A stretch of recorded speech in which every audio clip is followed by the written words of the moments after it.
Ani tabsee karaan deebisu.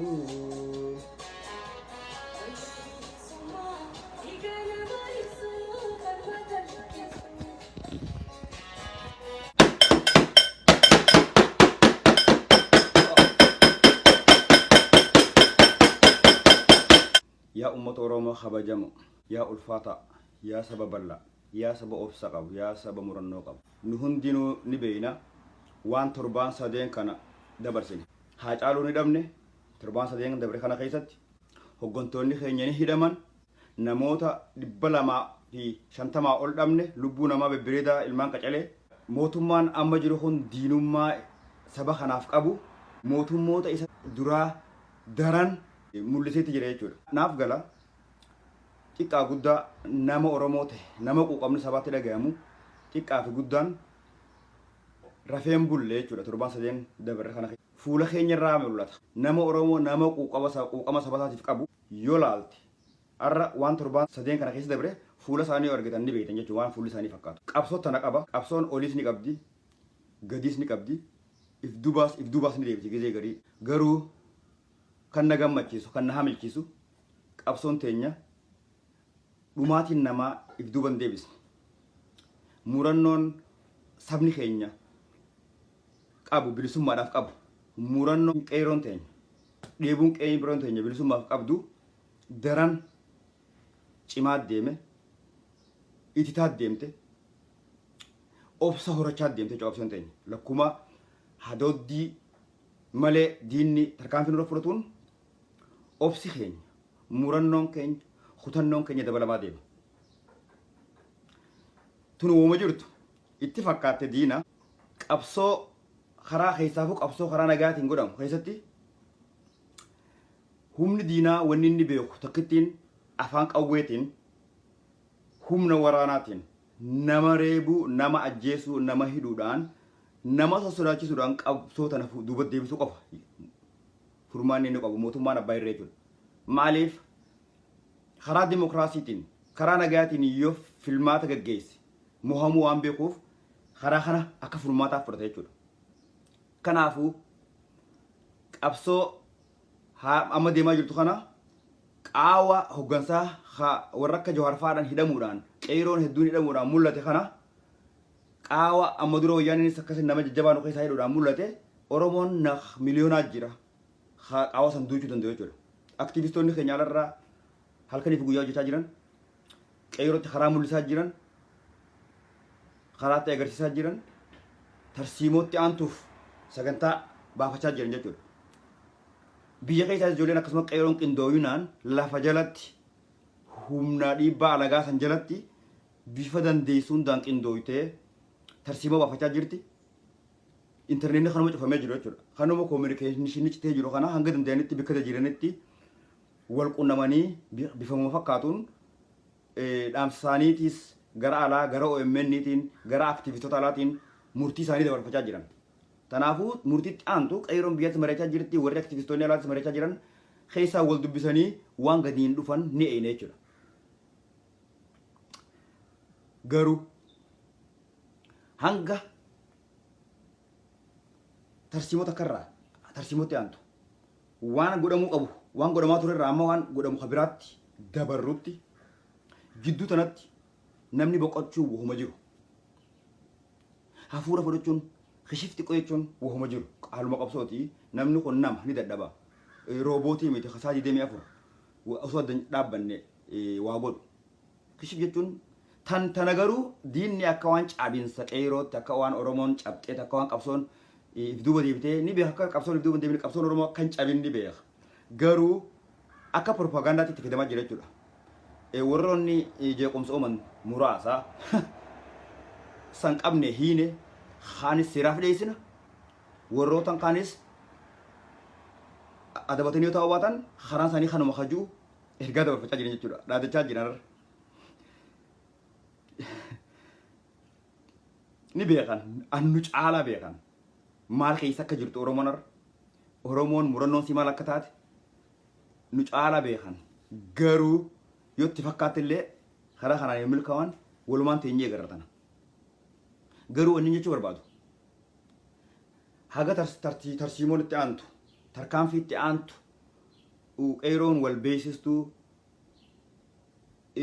jidduutti waan aarsaan kafalchisne waan nama laffaasisne waan humna guddaatti hin baaf tokko waan diina garuu naasisu waan diina garuu abdii murachiisu waan diina garuu ammallee ni jirra ammallee waa takka wanni bikka san irraa siq hin jiru jechuu waan diina mul'isu tooftaa garaagaraatiin itti agarsiisuun dirqama ta'a jechuudha. Malli hedduu jira. Mala non violence keessaa mala qabsoo nagaa keessaa Oromoon ganaa itti hin fayyadamne ganaadha. Ganaa maloota dhibbaan lakkaa'amaniitu jira. Ha ganaa hojiirra wajjin Oromoon san tartiibaan itti dhufte lakkuma diinni tarkaanfiin diinaa hammachaa dhuftuun lakkuma tarkaanfiin diinaa bifa jijjiirrattee hadoddii malee dhiiga Oromoo dhangalaasaa dhufaniin malaa fi sophisticationii fi tooftaan Oromootis qabsoo karaa nagaa malootan jiru tokko tokkoon hojii jijjiiraa deemte jechuudha. Hanga mootummaan kun kufee iddaan buqee sirni dimokiraasaa mootummaan nagaa mootummaa abbaa irree kana bakka buutti. Nuti illee nama naaf intalti xiyya arraa taroo haga kishi jettan kan haga tarsiimoon biraa isin dhuftu haga ergaan biraa isin geessu jidduu tanatti waan xiqqaa takka godhuu dandeessan waan diina garaa muru tokko mari'annee mala tokko yaanne. Mala kana nuti hin finne mala kana warrootuma biyyoota garaagaraatti dhimma itti bahan irraa arganne jechuudha.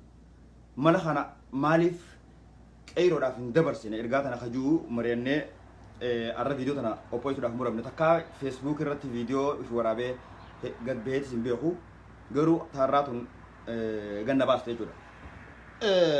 Malli nuti dhufneen mala salphaadha. Tana yoo harkatan kofluu maltanii beektaa nama kofachiisti dhuguma. Hin tuffatina. Zuu jaraa caalti wannummaan xiqqoo mana keessaa qabdan tun distii cilfaa qoddaa bishaanii naaf gala koflu jirtan amma garuu dhageeffadha osoo hin kofalle. Kuni ergaa diinaa dabarsuuf tooftaa tokko jechuudha. Halkanirraa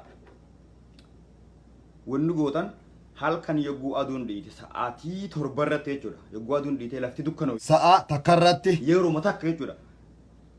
Namni dhalataa Oromoo ta'e cufti manuma fi keessaa maaliif wanni malli nuti irraa yaadne kun mala aarsaa isin kafalchiisuu miti mala diina rasaas dura isin dhaabuu miti mala lubbuu namaallee aarsaa kafalchiisuu miti mala salphaa jechuun mala namuu mana ifii keessa taa'ee aarsaa xiqqaadhaan diina roobaasu diina abdii murachiisu jechuudha.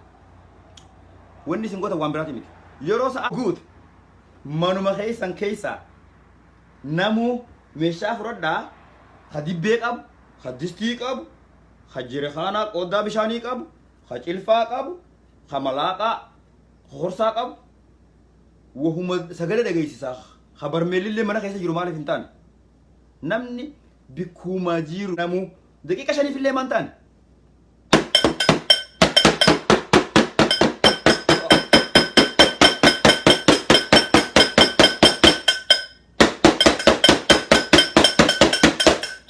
Yoo barbaachisaa ta'e malee sagalee illee itti dabalaa.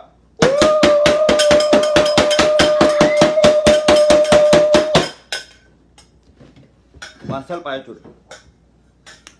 Magaalaa Oromiyaa guutuu keessaa sa'aa takka mana namayyuu keessaa sagaleen tun dhagayamuun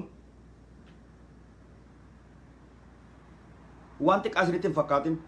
Daqiiqa 5 tumtaniiti hulaa ta'e san cufatanii daqiiqa 5 mana keessaa namuu iyyee tumatee daqiiqa 5 booda namuu meeshaa karaarraa qabu. Poolisni mana namaa yoo caccabsee dhufee seenellee ani hin dhooyine ani kan mootummaan dhageen hin beekne jechuu dandeessa. Silaa isaan san hin dhagayanii warri duudaadha. Dhamaanii jiran waan godhaniif waan qabataniif waan dhiisan wallaalanii jiranii isin tumuu mala. Isin hidhuu mala. Beekaa Oromoo. Isin miliyoona 50 nuti miliyoona 50. Nama miliyoona 50 dhiisi mootummaan kunarra. Nama miliyoona tokko hidhee hin danda'u. Bootaan qabu nama miliyoona tokkoof nama 500,000 miliyoona tokko dhiisi cinaa miliyoonaatiif rubuu miliyoonaatiif bootaan qaban. Qallaba 7 tokko nyaachisanii qaban nama haga saniif. Tanaafuu humna qabdanis hin wallaalina haga tarsiimoota akka irraa tarsiimoo gurguddoo diina jilbatti ciran ta'e diina jilba mogolee murtu ta abdii kutachiistu gurguddoodhaan moggatti tarsiimooti xiqqoo aarsaa isin kafalchiisan hanga taanit dabartanuu tarsiimoota akka irraa hanga tarsiimoo taanit dabartanuu waan isin dadhabsiisan waan isin hin humne waan namuu manuma fee keessa ta'ee jira kana tumeef irraa deemee akka nama rafuutti firaasha irra deebi'ee rafu danda'u takka jechuudha.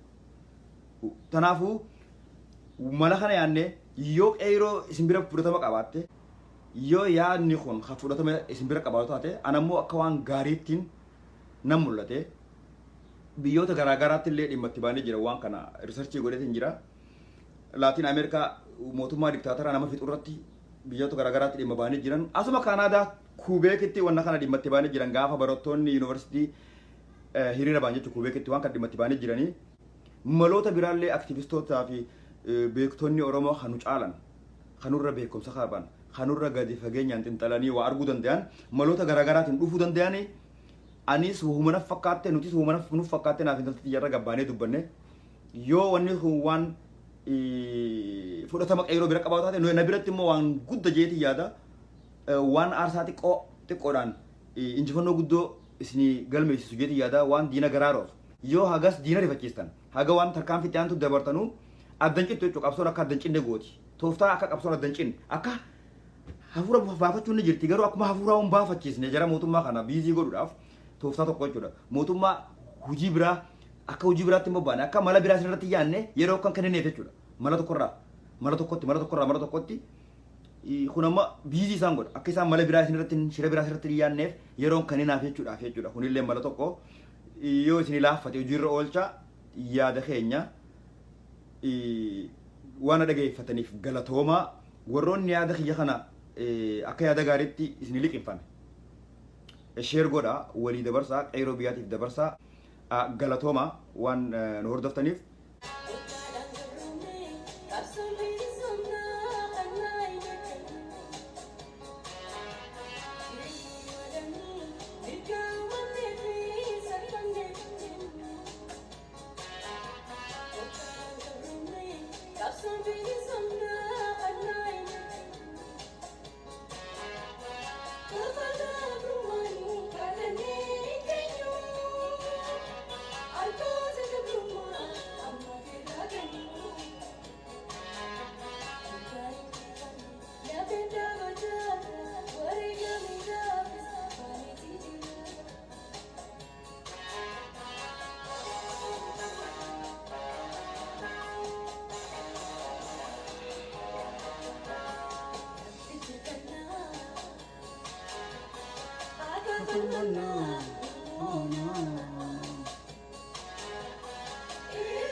Amin,